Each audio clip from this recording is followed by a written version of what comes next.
Sejam bem-vindos a essa aula que nós vamos trabalhar com dois conceitos bem importantes da estatística, que é a população e a amostra. E vamos analisar essa imagem, que nós temos um conjunto com várias fotos de pessoas e podemos considerar que todas essas pessoas são a população. Vamos supor que você tem a população de um país inteiro com milhões de habitantes. Como o próprio nome indica, nós temos a população desse determinado país. E quando você vai fazer um estudo estatístico, você precisa retirar uma amostra da população, pois você não vai fazer uma pesquisa, um estudo estatístico utilizando a população inteira. Então, basicamente, essa que é a diferença entre população e amostra. A população é todo o conjunto de pessoas e a amostra é uma pequena parte da população que você faz a extração dessas pessoas para você fazer algum tipo de estudo estatístico. Vamos supor que nós selecionamos essa pessoa, essa outra pessoa, essa outra pessoa, essa outra pessoa e, finalmente, essa última pessoa. Nós podemos considerar que a população, nesse caso, pode ter em torno de 100 pessoas, analisando cada uma dessas fotos, e nós vamos retirar uma amostra de somente 7 pessoas, conforme você pode observar aqui. Vamos agora a algumas definições. A amostra é sempre menor do que a população. Por exemplo, se você tem a população de 100 pessoas, você vai retirar uma amostra de 7 pessoas nesse caso. E o objetivo de você utilizar uma amostra, ao invés de você fazer o processamento, as análises utilizando a população inteira, é que é muito mais rápido para você processar. Vamos supor que você queira fazer um tipo de estudo com todas as pessoas da população do Brasil, que são mais de 200 milhões de pessoas. Pode ser inviável você coletar informações sobre 200 milhões de pessoas. Porém, você pode definir uma amostra de estudo com somente 10 mil pessoas. Você faz a extração de 10 mil pessoas nesse universo ou nessa população de 200 milhões de pessoas. Com certeza vai ser muito mais rápido, tanto para você fazer a coleta de dados, quanto para você fazer análises estatísticas. Nós temos o censo, que é realizado de anos em anos, que aí sim é feita uma análise na população inteira. Em geral, o censo é feito de 10 em 10 anos, pois é inviável você fazer o censo todos os anos para você ter todos os dados das pessoas, pois o processo de coleta e de análise é muito demorado. Nós temos um menor tempo para analisar uma amostra, conforme eu comentei anteriormente, e os números que são obtidos da amostra ou as análises que você vai fazer com essas 7 pessoas que foram selecionadas são chamadas de estatísticas.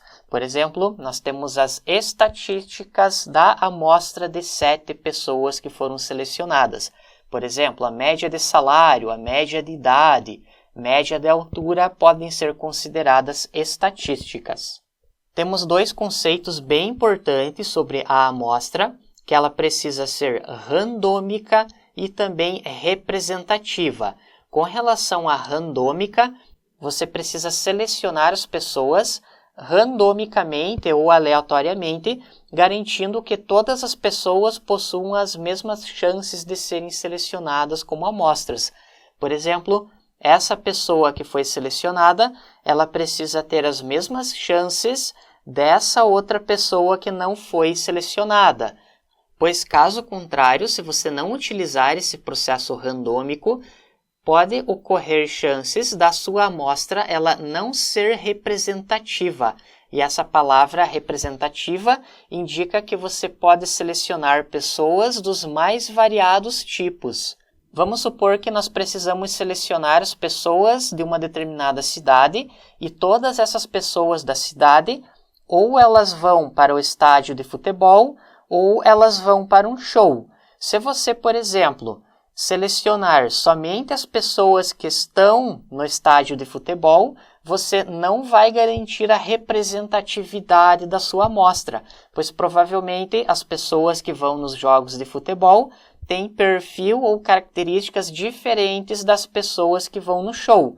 Assim como você não pode selecionar somente as pessoas que vão no show e deixar de selecionar as pessoas que vão para o estádio de futebol, pois assim você pode acabar selecionando pessoas com as mesmas características, somente pessoas que gostam de ir em show ou somente pessoas que gostam de ir no futebol.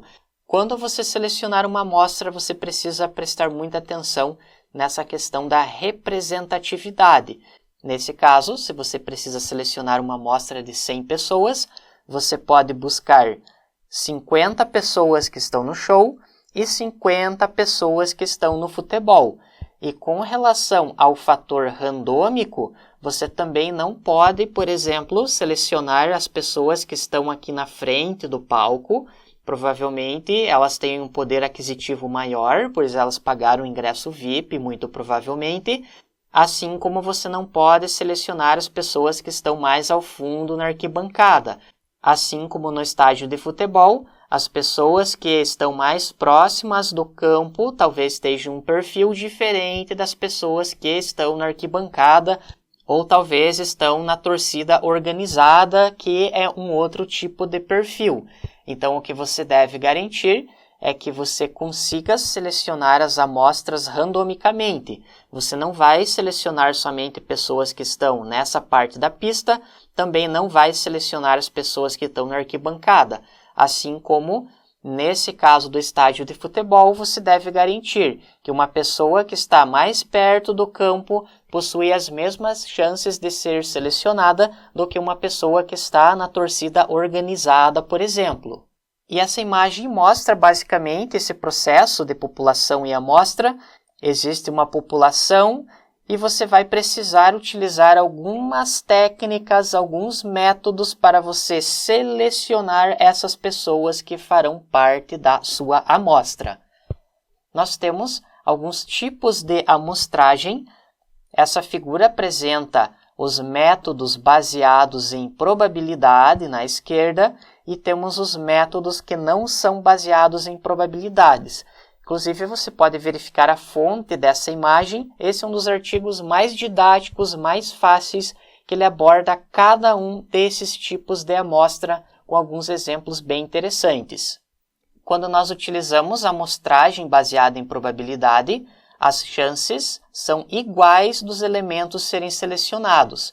E nesse lado nós temos as técnicas que não utilizam probabilidade, quer dizer que os elementos não possuem chances iguais, quer dizer que você corre o risco da não representatividade.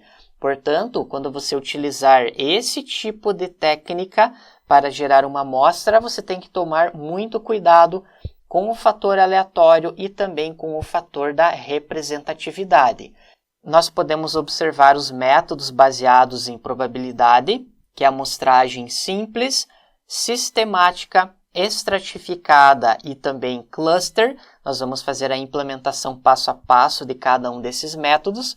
Quando você trabalha com ciência de dados, com bases de dados e você precisa selecionar registros, você vai utilizar essas técnicas. E essas outras técnicas não baseadas em probabilidades, elas são mais adequadas quando você vai fazer um estudo de campo. Vamos supor que você está com um papel e você vai fazer a entrevista das pessoas que estão numa escola.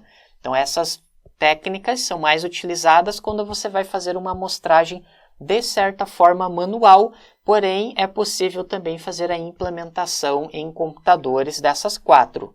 A primeira amostragem é por conveniência, ou seja, você vai selecionar como amostra somente as pessoas que estão disponíveis. Por exemplo, você entra numa sala e pergunta quais são as 10 pessoas que podem participar da pesquisa. Assim você seleciona essas pessoas voluntárias. Como o próprio nome diz, é por conveniência. A segunda técnica, que o nome é cota, ela é baseada em características. Por exemplo, somente as pessoas que foram no futebol ao invés das pessoas que foram no show. Porém, aqui você pode cair nesse problema da não representatividade. Outra técnica é a amostragem por julgamento, que você acha que determinadas pessoas são as melhores pessoas para participarem da pesquisa. E temos também o snowball, que outras pessoas nomeiam as outras pessoas que vão participar de uma amostra. E é muito utilizado quando é difícil identificar as características das pessoas. Vamos supor que você quer fazer a pesquisa com as pessoas que acordam às 5 da manhã e vão fazer uma corrida. Então você acha uma pessoa que faz isso e essa pessoa vai indicar provavelmente os amigos dela que também acordam cedo e vão correr às 5 da manhã, por exemplo. Então é um grupo muito específico que é difícil você encontrar essas pessoas, portanto, você pede indicações de pessoas similares. Com isso, fechamos essa aula básica que você aprendeu sobre população e amostra, e a partir da próxima aula nós vamos trabalhar com os tipos de amostragem baseada em probabilidade e faremos a implementação. Obrigado e até lá!